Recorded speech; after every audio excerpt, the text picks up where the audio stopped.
CTV News at 5 with Tony Ryma and Rick Wyman with weather. Good evening. Glad you're with us on this Friday, April 10th. One person has died after a crash last night on a major stretch of Highway 69 south of Sudbury. Provincial police had closed a section of the road between Shawanaga and Highway 559 in Nobel. OPP say just after 7 p.m. a passenger vehicle and a transport truck collided, killing one person. The highway had been closed for the investigation and cleanup, but has since reopened. Okay, let's talk weather. And a gray day out there, and temperatures were a little below normal for this time of year. How was the weekend shaping up? For more details, we go to CTV's Amanda Hicks filling in for Rick Wyman. Amanda.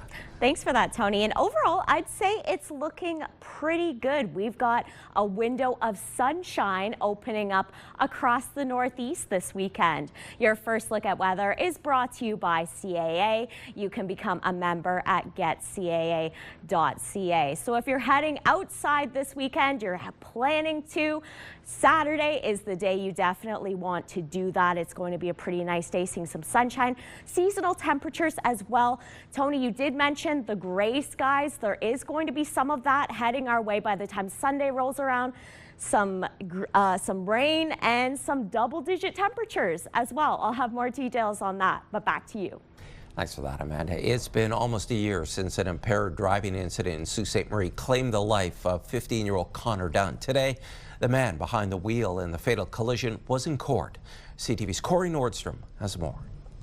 On April 20th of last year, two 15-year-olds riding an e-bike down Gooley Avenue in Sault Ste. Marie were hit by a truck. The crash resulted in the death of the bike's driver, Connor Dunn, and non-life-threatening injuries to the other youth. Today, Gregory Parry, the young man driving that truck, pleaded guilty to 2 impaired driving-related charges.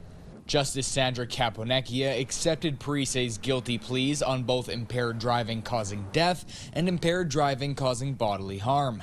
Heard in court today, the then 18-year-old stated on scene that he drank 9 beers before getting behind the wheel that night. The crash happened at roughly 1 a.m. and at 3 a.m. police recorded that Parisse had 145 milliliters of alcohol per 100 milliliters of blood in his system. The driver held a G1 license, not permitting him to be on the road at that time of night or have any alcohol in his system while operating a motor vehicle. This case will return to the Sault Courthouse on August 13th when the defense and Crown each give sentencing submissions. The two sides are reportedly far apart on the matter, and it's unlikely a judge's decision will be rendered on that day. Corey Nordstrom, CTV News, Sault Ste. Marie. Northeastern Public Health has issued a red drug alert for communities within its catchment area. It's similar to warnings other northern health units issued this month. The North Bay Parry Sound District Health Unit says 3 people died from opioid-related overdoses in 1 week. An emergency room physician at the North Bay Regional Health Center says the department is feeling the trickle-down effect from the overdose crisis, which is leading to longer wait times. We do have to rally the team around them, so it does take nurses and staff away from other patients for sure. They obviously need to be here because they're very unwell. In the Nipissing District, 13 opioid-related overdoses were reported between March 30th and April 4th. 5 of the 9 survivors received at least 1 dose of naloxone. Health professionals advise users to check their drugs with a testing strip, have naloxone on hand, and use in a safe space with others nearby. We are working closely with our mobile crisis teams, and we do have a new substance use disorders program here at the North Bay Regional Health Center that works closely with our patients who are admitted to hospital as well as in the community. Meanwhile, Public Health Sudbury District says there's also been reports of 2 new drugs circulating, a non-opioid pain reliever and a synthetic opioid. Striking Alouette bus drivers in the North Bay area rejected an offer from the bus company today. Around 80 bus drivers have been off the job since February 23rd. The main issue is wages. Alouette drivers want to be paid a little more than $21 an hour, but currently earn over $18 an hour. The union representing picketing drivers says the 3-year offer from Alouette Bus Lines, which was rejected today, included a yearly wage increase by $1. Officials say the vote was close. The original offer that the employer gave us for the start, like for the first year, was the $20, and they did move that up. And we did see the $21.10 in there that we have been pushing for. That would kick in year 2 of the contract, though. But year 3 fell far short of what we were looking for in increases. The Steelworkers Union is also blasting Nipissing Parry Sound Transportation Services for trying to collect money to pay families impacted by the strike. CTV News did reach out to Alouette Bus Lines for a response, but did not receive a statement by News Time. A wildlife center in the greater Sudbury community of Valcarron is reporting a disturbing trend. Over the past few weeks, 3 pigeons have been brought in covered in oil, which appears to have been poured on the birds. CTV's Alana Everson reports. This bird was found downtown by a passerby on Durham Street, covered in what wildlife custodians say appears to be used cooking oil. It's one of 3 pigeons found like this over the past 2 weeks. It was totally oiled from head to toe. It couldn't open its eyes. Its eyes were really inflamed and red. His skin was also reddened, and it was almost dead when it was brought in. 5 days later, a 3rd pigeon was found again, downtown at the corner of Cedar and Durham. It's very perplexing. We've never had this sort of presentation, and then to have 3 of them in, a 2-week period. So we suspect that there may be someone that's pouring oil over these birds. Turtle Pond says the pigeons are bathed regularly to help dissolve the oil from their feathers.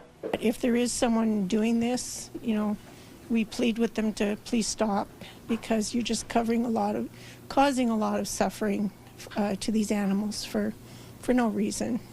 The center is caring for the pigeons during one of its busiest times of the year. Every spring, it takes in hundreds of orphaned wildlife after adults are trapped and disposed of or relocated. Just to watch, because there could be babies. That's usually why they're there this time of year.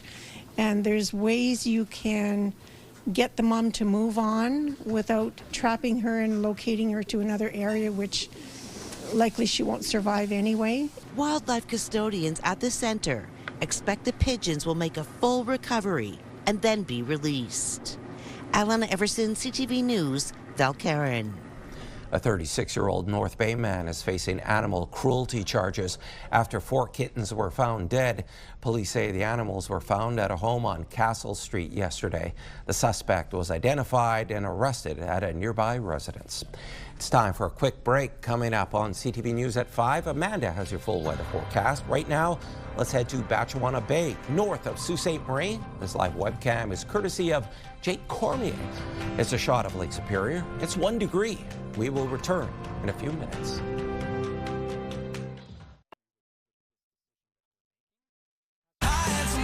Pure Country 91.7. Sudbury's home for the best country music. Listen for your chance to win $50,000 with Pure Country's big $50K payday.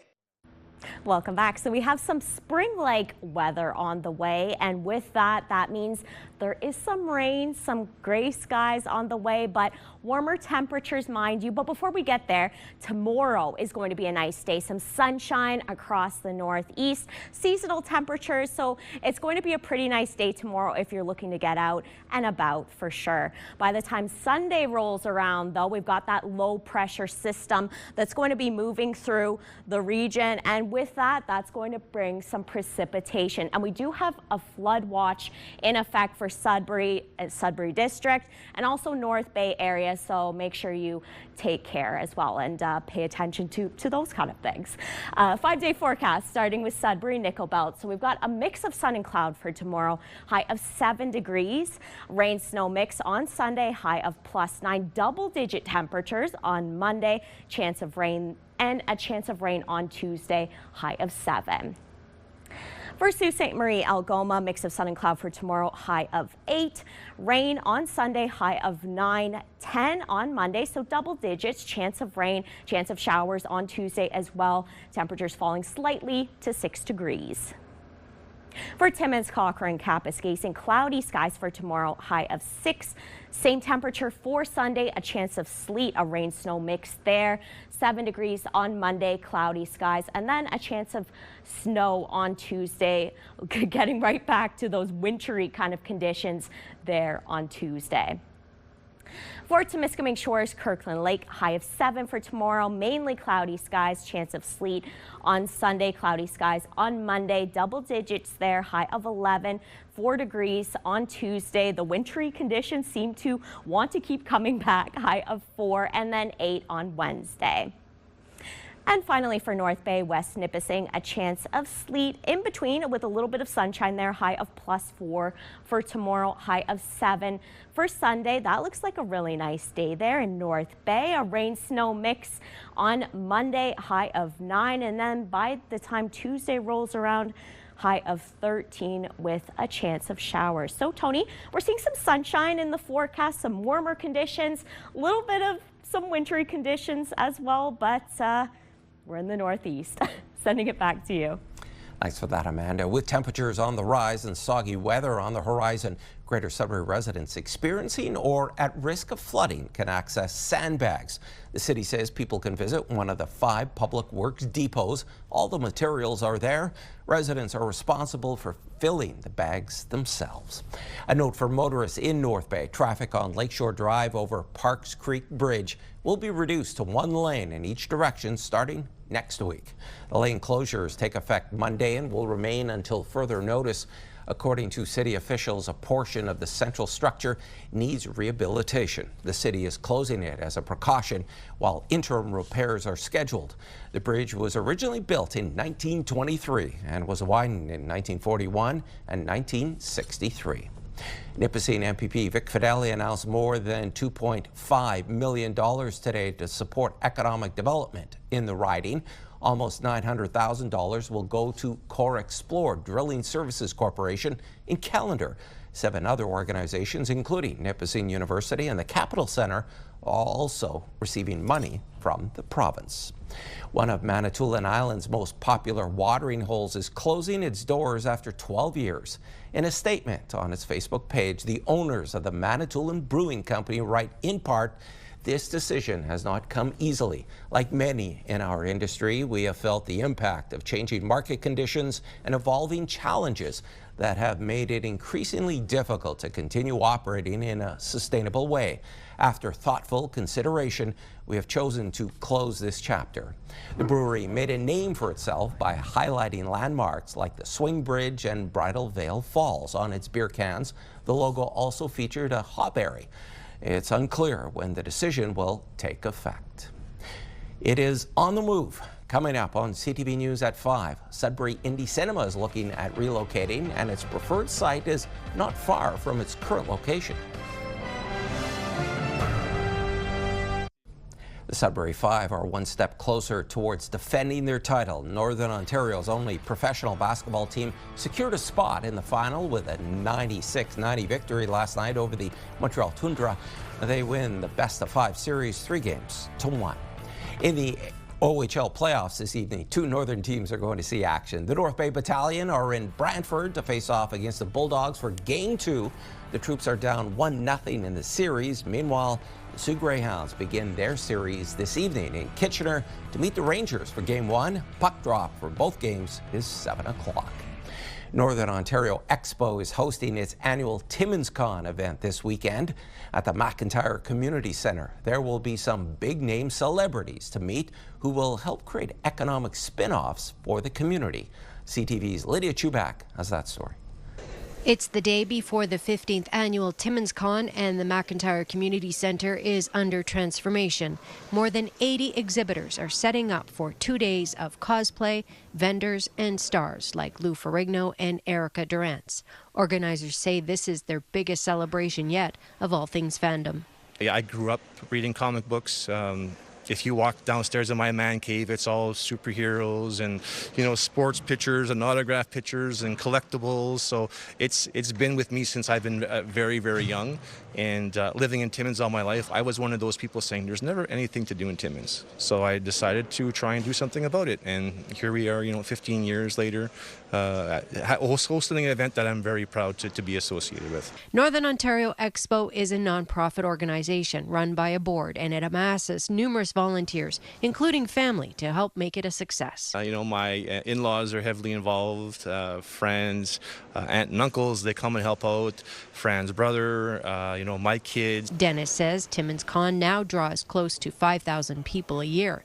It also caught the attention of the Municipal Accommodations Tax Committee, contributing $55,000 to help the event flourish. It has an economic drive of almost $80,000 to the community. So this is a big event for us and for the community as a whole, and definitely for Timmins Expo.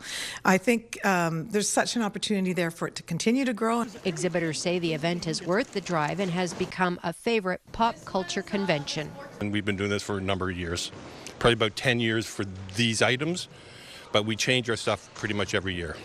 So next year when we come, will be another new product. This year it's the lightsabers, and next year we'll have RC products. Well, this one here is like a whack-a-mole, and I have another one that's a little mini high striker. It's got a mushroom that the kids hit. And how cool is this? Anyone who comes to Timmins Con this weekend can also have a seat in Fred Flintstone's iconic vehicle and take their pictures for free. Yabba dabba doo. Lydia Chubak, CTV News, Timmins. Well done, Lydia. Sudbury Indie Cinema could soon have a new home. The not-for-profit is looking to relocate and convert a gymnasium within the old diocesan building at 30 St. Anne Road. The cinema's current building had been put up for sale during the pandemic, and the new owner is looking to repurpose it for his business. The Indie Cinema's executive director tells CTV the owner of the building is working with her to ensure a stable transition. It seemed to us too to also think about rebranding in the sense of that we are the regional art house cinema. So we're looking at ways to kind of expand our reach throughout the region, be a little bit more deliberate about making connections with filmmakers, with film lovers in communities that are within driving distance to Sudbury.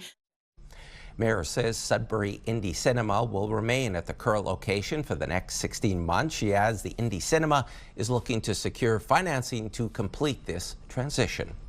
Collège Boreal has officially cut the ribbon on its new North Bay location. At the event, the post-secondary school also announced a new French language partnership with Les Compagnons des Francs Loisirs. It'll provide French-speaking newcomers in the region with an expanded range of services from support to integration.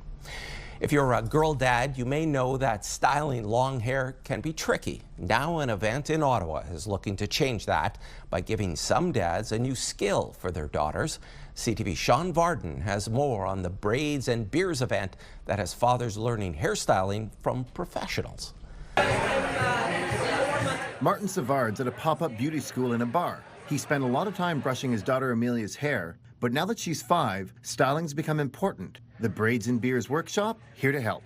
She asked me to do hairstyles. She's like, do this one from like, I don't know, whatever TV show or movie shows. I'm like, I can't do that. I can do braids. That's all I got. So maybe I can do one more style after tonight. That'd be a success. 8 stylists from the Wild and Free Hair Boutique teaching 30 dads about hair care. Brushing and braiding on the menu tonight, along with a few cold ones at the Three's Company Snack Bar on Bank Street. Some have never touched hair before. I think some are maybe looking to take the load off of mom a bit at home. Maybe just wanted to learn to do some braids so they can have that bonding moment with their daughters. But yeah, I think they're enjoying it so far. And if some of them come out knowing how to braid, that's a win. Posted on my own Facebook and said, hey, I want to organize an event like this, Braids and Beers. And have a bunch of dads come out and learn how to do hairstyling for their daughters. And the response within a day was crazy. Doug Baker came so his 10-year-old daughter won't miss out on those quiet moments of connection. His wife passed away from brain cancer 5 years ago. It's important for me to take care of some of those maybe more typically mom things that, you know, some people might think are more mom things. So for me, I want to make sure that I can do some of the things. Right now I'm just working on sort of a regular braid, which is good. And then after that, I'll work on doing a French braid, which I think will look very cute on her. A diverse crowd, some dads here getting a head start with the years of practice ahead of them. Mine doesn't even have hair yet, but I'm just trying to be a little bit preemptive. I think it's great to see everybody out here having a great time, having a few beers, hanging out, and challenging ourselves to something that's not, you know, it's not second nature like the mums. Organizers say because of the success, they will be planning more nights for dads to bond over the love they have for their daughters. And my daughter asked me about it too. She's like, "Are you going to learn how to do different hairstyles tonight?" And I'm like, "Yep." Sean Varden, CTV News. Race cars, maple syrup, and flowers. When we return, our community close-up segment. You're watching First at 5.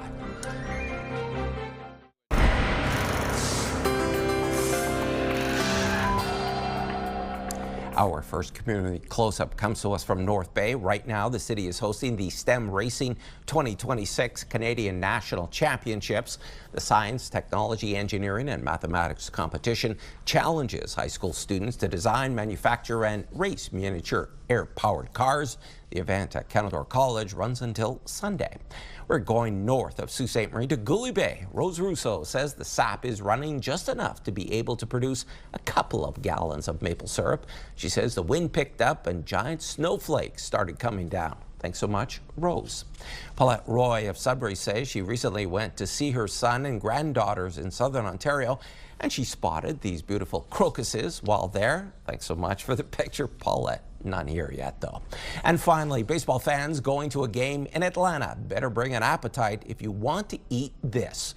So this is called the Bat Flip. It features 2 pounds of beef patties, brave short rib, crispy pork belly, melted cheese, crunchy onions, lettuce, tomatoes, and a fried egg. That's all on a brioche bun that will surely be fighting for its life. It also runs for $44 American. That's $60 Canadian. So what do you think? Tasty or what? And there's more news for the North coming up at 6. For now, continue watching as we hand things over to CTV National News.